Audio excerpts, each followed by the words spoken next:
अब आगे बढ़ते हैं। रुड़की से बड़ी खबर है। पूर्व सीएम हरीश रावत का बयान सामने आया है। कांग्रेस के सामने मौजूदा समय में बहुत बड़ी चुनौती है। उन्होंने कहा 2024 में लोकसभा चुनाव लड़ने का फैसला पार्टी पर उन्होंने छोड़ा है। मैं 2024 में भी इसी ऊर्जा के साथ चुनाव में नजर आऊंगा, हरीश रावत ने कहा। रुड़की में उनकी मौजूदगी। पूर्व सीएम हरीश रावत का बयान। कांग्रेस के सामने इस वक्त में मौजूदा समय में बहुत बड़ी चुनौती है, इस बात का जिक्र किया है। और 2024 आम चुनाव को लेकर भी उन्होंने कहा कि 2024 में लोकसभा चुनाव लड़ने का फैसला पार्टी पर छोड़ा है। क्या आप चुनाव लड़ेंगे?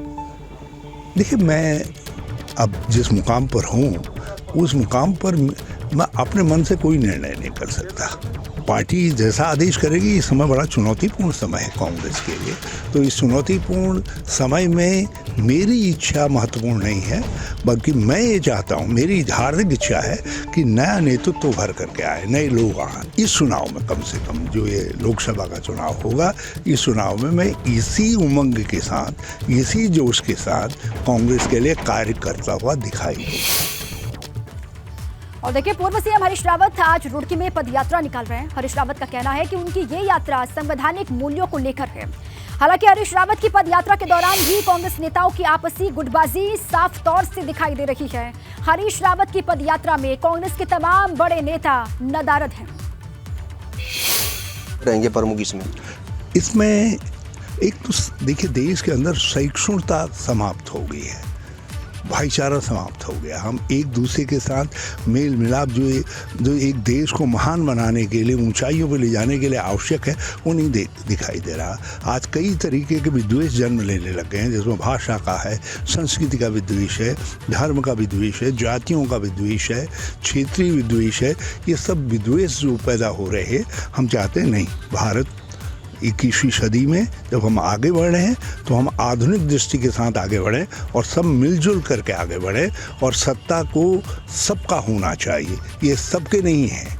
ये सब में झगड़ा पैदा करके अपना पूरा करने वाली सत्ता है। इसलिए जो है हमारी जो यात्रा का मेन उद्देश्य है वो सहिष्णुता, अपने संवैधानिक मूल्यों, अपनी आज़ादी के मूल्यों की रक्षा करना है, संवैधानिक संस्थाओं की रक्षा करना है, सामाजिक न्याय के सिद्धांत को आगे एक झंडा बरदार के रूप में ले करके चलने की धारणा है। गुटबाजी नजर आ रही है कांग्रेस में, क्या कहीं कोई गुटबाजी नहीं है। हम एक लोकतांत्रिक पार्टी हैं, अपने अपने विचार होते हैं और उसके बाद जो पार्टी तय करती है उसका सब लोग अनुसरण करते हैं। कल प्रीतम सिंह जी ने सचिवालय में कुछ किया, वहाँ कोई नज़र नहीं आया। अब कर्ण महाराज जी जो है हल्द्वानी में थे, इसके पास कुछ होंगे तो वही तो अलग अलग दिशाओं में कमाने जाएंगे, अलग अलग काम करेंगे।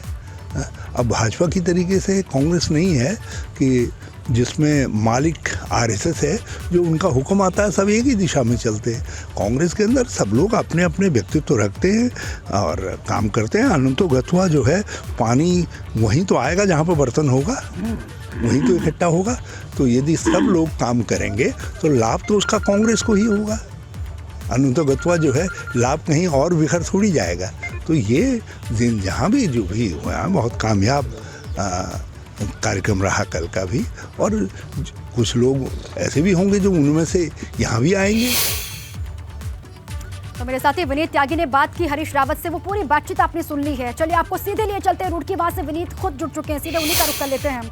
विनीत, गुटबाजी से वो इनकार कर रहे हैं हरीश रावत, किस तरीके से वहां पर उनकी पदयात्रा आगे बढ़ रही है? कोई बड़ा चेहरा और वहां पर पहुंचा इस वक्त तक पदयात्रा में शामिल होने के लिए?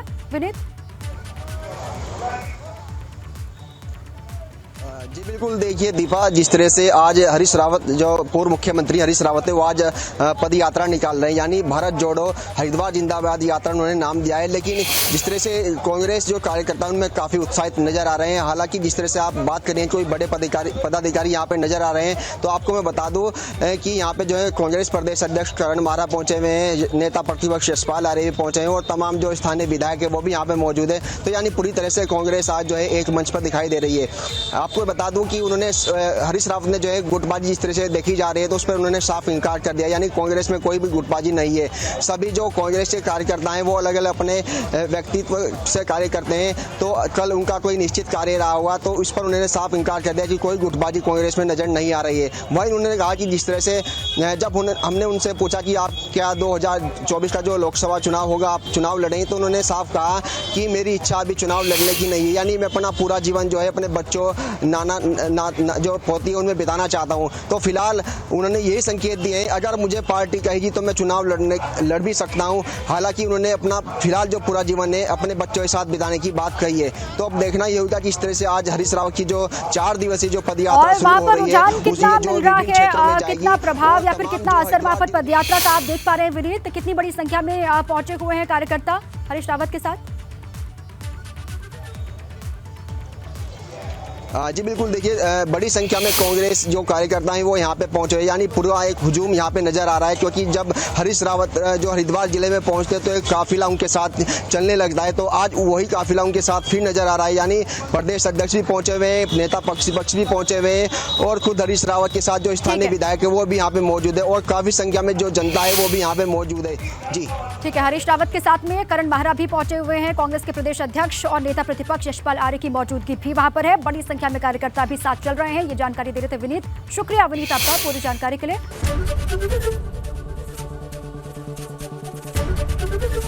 एबीपी गंगा, खबर आपकी, जुबान आपकी।